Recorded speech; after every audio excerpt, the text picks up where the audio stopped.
5 मार्च 2025 UP के औरैया शहर में इन दोनों परिवारों के बीच खुशियों का माहौल चल रहा था, क्योंकि इन दोनों परिवारों के बच्चे दिलीप सिंह यादव और प्रगति यादव शादी के एक बंधन में बंधने जा रहे थे। इस शादी के होने की सबसे ज़्यादा खुशी भी दिलीप और प्रगति को ही होती है, जिन्होंने 7 जन्मों में साथ रहने की कसम खाई थी। पर शादी के 2 हफ्ते बाद यानी 19 मार्च 2025 को दिलीप इंद्रगढ़ में अपनी हाइड्रा मशीन से काम करने जाता है, जहां पर वो करीब 1:30 बजे के आसपास उस काम को कंप्लीट कर लेता है। जिसके बाद वो अपने भाई संदीप को कॉल करके बताता है कि उसने इस काम को कंप्लीट कर लिया है और वो जल्द ही घर लौटने वाला है। पर संदीप के कॉल करने के बाद ये अपनी वाइफ प्रगति को भी कॉल करके बताता है कि वो जल्द ही अपने घर पे आने वाला है।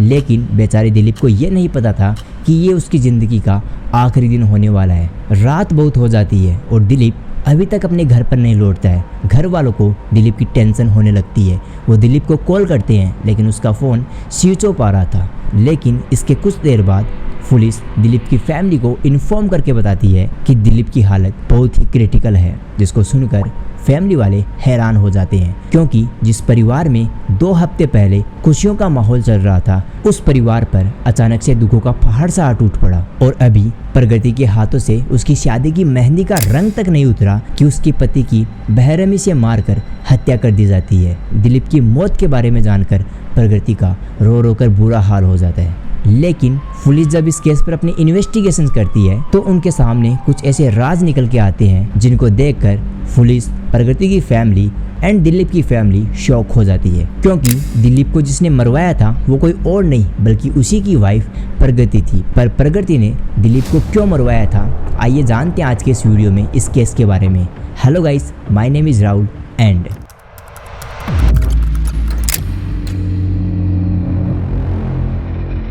इस केस की तह तक जाने के लिए हमें जानना होगा किलर प्रगति और उसके प्रेमी अनुराग की लव स्टोरी के बारे में। दरअसल प्रगति और अनुराग की लव स्टोरी आज से करीब 5 साल पहले यानी 2020 में शुरू होती है। प्रगति और अनुराग दोनों एक ही गांव फफूंद के रहने वाले थे। इनके घरों के बीच की दूरी मात्र 100 मीटर की थी, लेकिन जमीनी विवाद के कारण इन दोनों परिवारों के बीच दुश्मनी लंबे समय तक चली आ रही थी। अनुराग गांव का ऐसा लड़का था जो बिना कोई काम किए अपनी लाइफ में शो ऑफ करना चाहता था, और वो करता भी था। महंगे कपड़े, जूते, महंगी गाड़ियों में घूमना, ये सब उसके रोजमर्रा का काम था। जब अनुराग महंगी गाड़ियों से अपने गांव आता तो उसे प्रगति देखकर खुश होती। अनुराग के इन फेक शो ऑफ से प्रगति इससे अट्रैक्ट हो जाती है और वो अनुराग से प्यार कर बैठती है। और वहीं अनुराग को भी प्रगति पहले से ही पसंद थी, लेकिन दोनों परिवारों में आपसी अनबन के कारण ये दोनों कभी बोलने की हिम्मत नहीं कर पाए। पर मार्च 2021 के आते आते एक दिन प्रगति अपनी गाय भैंसों को चारा खिलाने के लिए जाती है। तभी वहां पर अनुराग प्रगति से मिलने के लिए पहुंचता है और इन दोनों के बीच में बातचीत होती है। लेकिन कुछ टाइम बीत जाने के बाद जब प्रगति अपने घर की ओर निकलती है तो अनुराग उसे पीछे से एक चिट्ठी देता है, जिस पर उसके मोबाइल नंबर लिखे हुए थे, और प्रगति को कॉल करने के लिए बोलता है। लेकिन प्रगति के पास खुद का मोबाइल फ़ोन नहीं था, तो इसके लिए रात में सब घर वाले सो जाते तो प्रगति अपने पिता के फ़ोन से अनुराग से बातचीत किया करती थी, और ये सिलसिला काफ़ी दिनों तक चलता रहा। लेकिन इतना सब कुछ हो जाने के बाद में भी इन दोनों की फैमिलीज़ को इनकी लव स्टोरी के बारे में पता तक नहीं चलता है, क्योंकि इन दोनों की मुलाकात कभी गांव में होती ही नहीं थी।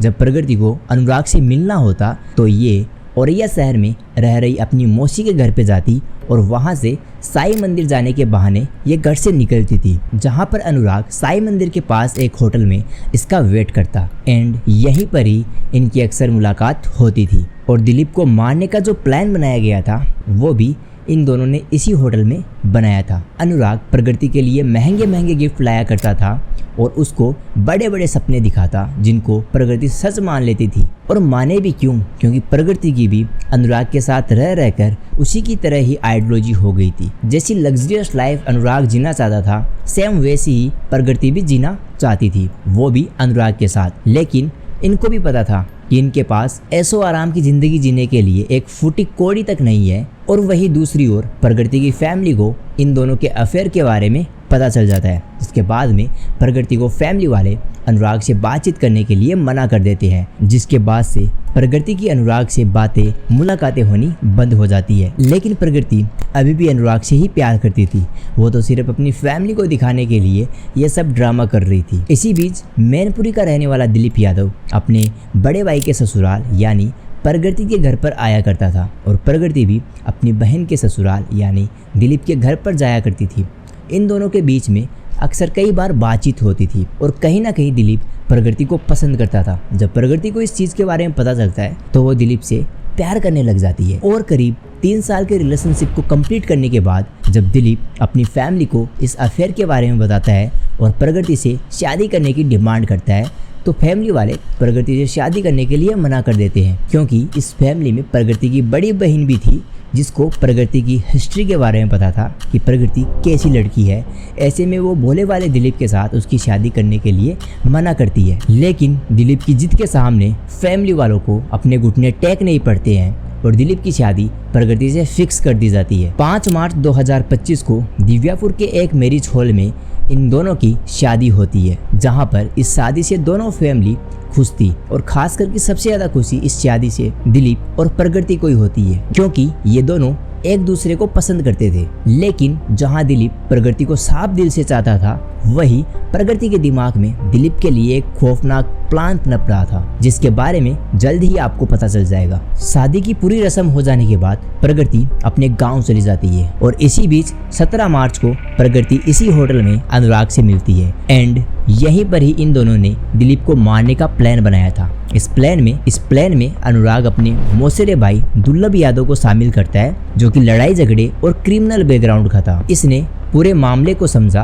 और अपने दोस्त रामजी नागर को दिलीप को मारने का कॉन्टेक्ट देता है, जो कि लूट के मामले में जेल से 12 मार्च को ही बाहर निकला था। रामजी नागर ने दिलीप को मारने के लिए 2 लाख रुपए की सुपारी मांगी थी, जिसमें 1 लाख रुपए काम होने से पहले और 1 लाख काम के बाद देने को थे। प्रकृति इतनी शातिर थी कि उसने अपनी ही मुंह दिखाई में मिले 70,000 रुपए को अपने पास रख लिया और 1 लाख रुपए करने में उसे 30,000 रुपए की जरूरत थी, जो कि अपने ही पति दिलीप से मांगती है। लेकिन दिलीप को ये नहीं पता था कि उसी की पत्नी उसके पैसों से उसका मौत का सौदा करने जा रही थी। इस प्लान में प्रकृति के साथ अनुराग, रामजी नागर, दुर्लभ यादव, शिवम यादव शामिल होते हैं, जो कि दिलीप को मारने के लिए पूरी तरीके से तैयार थे। दिलीप अपने पिता का क्रेन सर्विसिंग का बिजनेस संभाला करता था। ये 19 मार्च को कन्नौज के उमरत के पास शाहनगर में अपनी हाइड्रा मशीन से काम करने के लिए जाता है और करीब 1:30 बजे के आसपास इसने वो काम कंप्लीट कर लिया था। इसके बाद ये अपने बड़े भाई संदीप को कॉल करके बताता है कि उसने इस काम को कंप्लीट कर लिया है और वो जल्द ही घर पे आने वाला है। लेकिन इस कॉल के बाद वो अपनी वाइफ को भी कॉल करके बताता है कि वो अब अपनी वर्किंग साइट से घर की ओर निकल रहा है। जब प्रकृति को इसके बारे में पता चलता है तो वो फौरन अनुराग को दिलीप की लोकेशन बता देती है, पर बेचारे दिलीप को ये नहीं पता था कि वो इस कॉल के बाद अपने घर कभी लौट कर ही नहीं जाएगा। जब दिलीप बेला गांव से निकलकर पटना नहर के पास एक ढाबे से निकल रहा होता है, तभी 3 बाइक सवार युवक दिलीप को रुकवाते हैं और उससे मदद मांगते हैं कि हमारी कार पलिया गांव के नहर के किनारे फंस चुकी है, तो तुम अपनी क्रेन से हमारी कार को निकलवा दो। दिलीप उनको मना नहीं करता है और उनके साथ अपनी हाइड्रा मशीन लेकर जाता है। दिलीप आगे और वो शूटर दिलीप के पीछे। लेकिन थोड़ी दूर तक इसी तरह चलने के बाद उन्होंने दिलीप को हाइड्रा मशीन से उतरवाकर अपनी बाइक पर बिठा लिया और पलिया गांव के गेहूं के खेतों में ले गए। लेकिन दिलीप को दूर दूर तक वो गाड़ी दिखाई नहीं दे रही थी जिसके लिए उसे यहाँ लाया गया था। दिलीप कुछ सोचे उससे पहले वो लोग दिलीप को पीटना शुरू कर देते हैं और एंड में बिल्कुल करीब से दिलीप के सर पर वो लोग गोली मारकर वहां से भाग जाते हैं, क्योंकि उन्हें लगा कि सर में गोली लगने के बाद दिलीप की मौत हो जाएगी। पर दिलीप घायल अवस्था में उसी जगह पर पड़ा रहा। जब गांव वालों की नजर दिलीप पे पड़ती है तो वो फौरन पुलिस को बुलाते हैं। पुलिस जब दिलीप को पास से जाकर देखती है तो उन्हें दिलीप घायल अवस्था में पड़ा हुआ दिखता है, जो कि बाद में उसे हॉस्पिटल ले जाया जाता है। और इधर दिलीप की फैमिली देर रात तक दिलीप के घर न आने पर परेशान हो रही थी। उन्होंने दिलीप को फ़ोन भी लगाया, लेकिन दिलीप का फ़ोन स्विच ऑफ आ रहा था। लेकिन कुछ ही टाइम बाद पुलिस जब दिलीप की फैमिली को दिलीप की कंडीशन के बारे में बताती है तो वो सब लोग हैरान हो जाते हैं और फिर सारे के सारे हॉस्पिटल चले जाते हैं। लेकिन 2 दिन तक जिंदगी और मौत की जंग से जूझने के बाद दिलीप की 21 मार्च को